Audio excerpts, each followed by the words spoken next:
Already off to a rocky start. Jananisha's juggling lawyers like lottery tickets, and the judge? Not amused. Quick tip, in court, asterisk clarity is currency. Asterisk a single misunderstood word can change everything. Good morning, you're Janisha Jackson. And Miss Jackson, were you able to get a lawyer hired? No, but I did check. You said that it's very expensive. Who'd you talk to? Burbank, Taylor, Say it again, I'm sorry, I can't hear you. Burbank, and I talked to Taylor Walker and Land Walker Jr. and Sales and Son law firm. Okay. Are you working? I do work at Riceland, but I don't have a client right now. Okay. I'm waiting on a client on my kids' due schedule. Okay, so what I'm going to do, thank you for doing what I asked you to. I'm going to have you fill out some paperwork this morning to see if you qualify for a court-appointed lawyer. Make sure you fill it out accurately and completely. Don't just leave it all blank or put zeros. You're going to swear under oath that it's all true, okay? So if you step in front of the clerk, she'll give you that paperwork. Clifford Norman. Morning, George.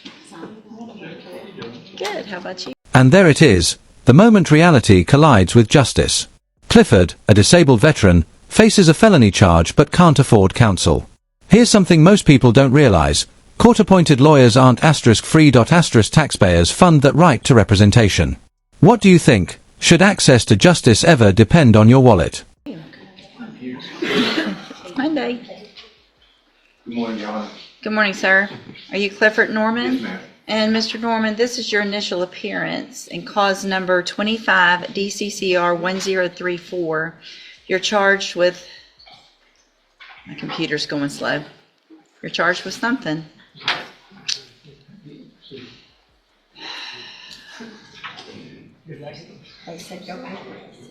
Yes. All right. The second-degree felony offense of aggravated assault with a deadly weapon, and that's from July 15th of 2025. Since you've made bond in your case, have you had an opportunity to try to hire a lawyer? No, ma'am. I can't afford one right now. I'm a disabled vet, so I've been doing community service work, volunteer, where I stay at now. Do you receive disability? Yes, ma'am. How much do you receive a month?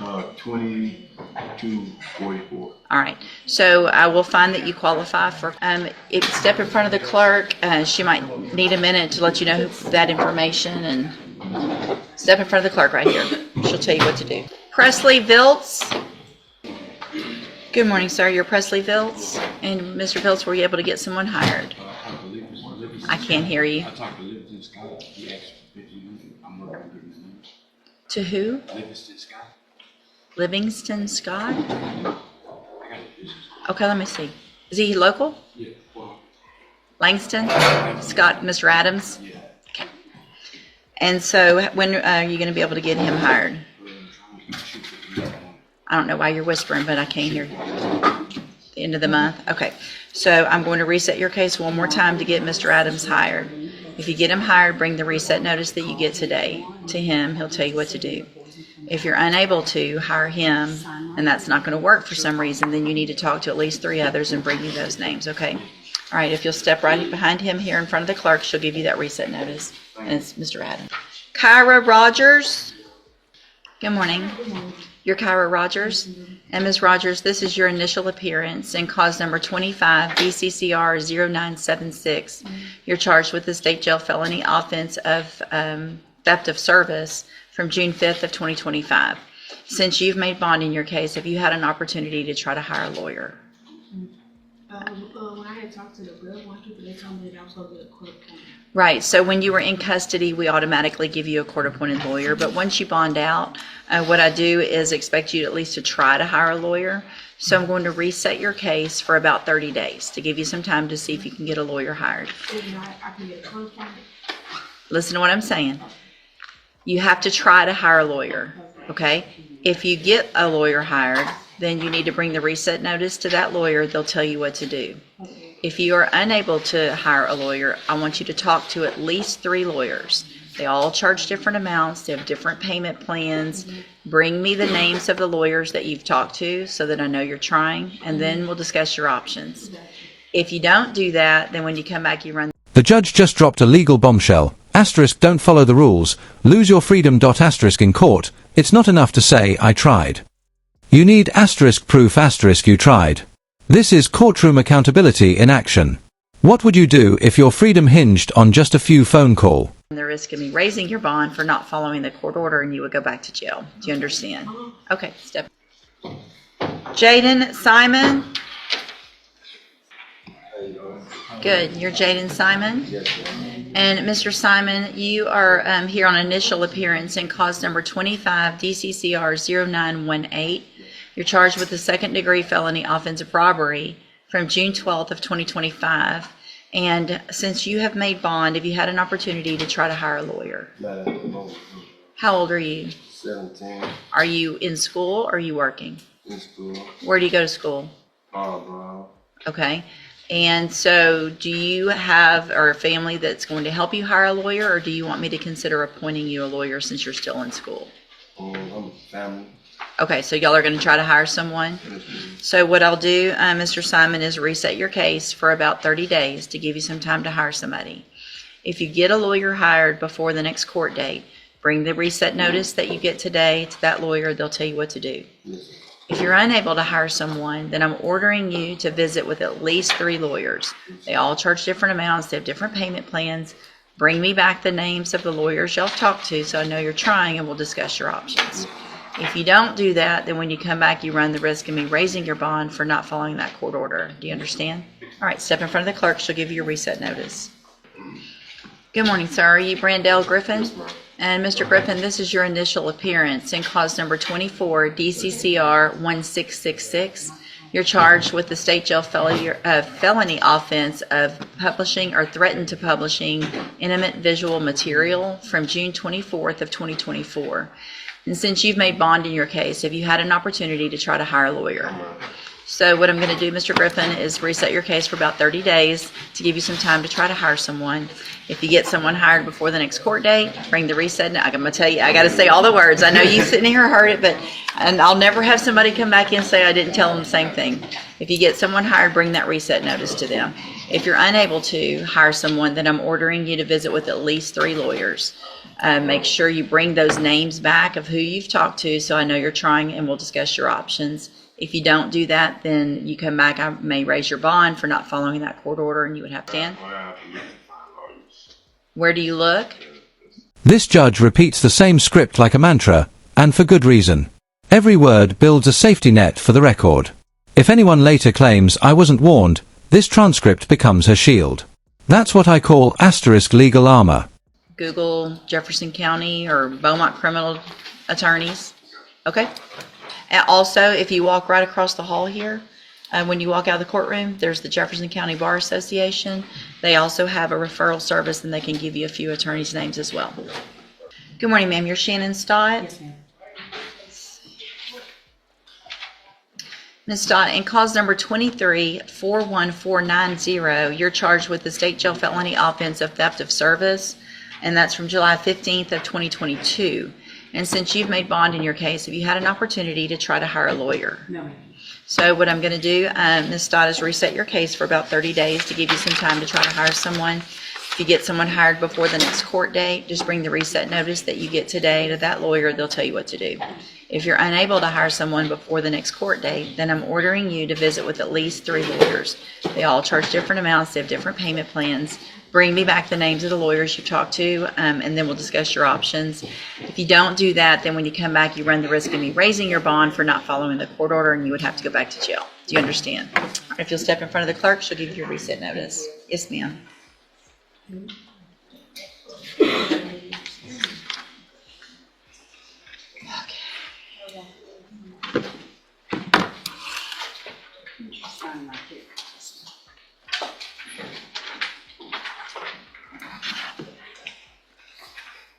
Thanks for sending me.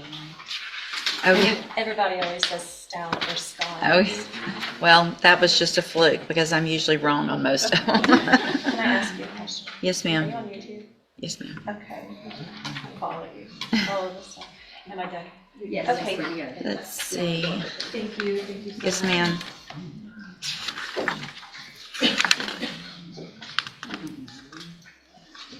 Mr. Turk, you've got pretrial on a Ricardo Rodriguez. Mr. Coleman? Morning. Good morning. How are you? Ricardo Rodriguez. Mr. Rodriguez is apparently incarcerated in Edwards County. In jail for you now? Yes. One judge. Morning. I learned of that recently. I'm like, oh, that's why he's not returning my phone calls. There's that. There's that. No response, Your Honor. So he's where? Edwards County, and I think the city is Rock Spring. This part might sound procedural, but it's crucial. Logistics can make or break a trial. The defendant's miles away, communications jammed, and now interpreters are involved. Behind every courtroom exchange lies a tangle of bureaucracy most people never say. But it's 6.5 hours of west of here. Okay. It's close, like Junction, that area, close to Okay. Big Bend area. Mr. Coleman? If the state's ready for trial, Judge, we had a conversation late last week that I was hopeful that maybe could resolve. Yeah, and I just always haven't been able to talk to him. Sure.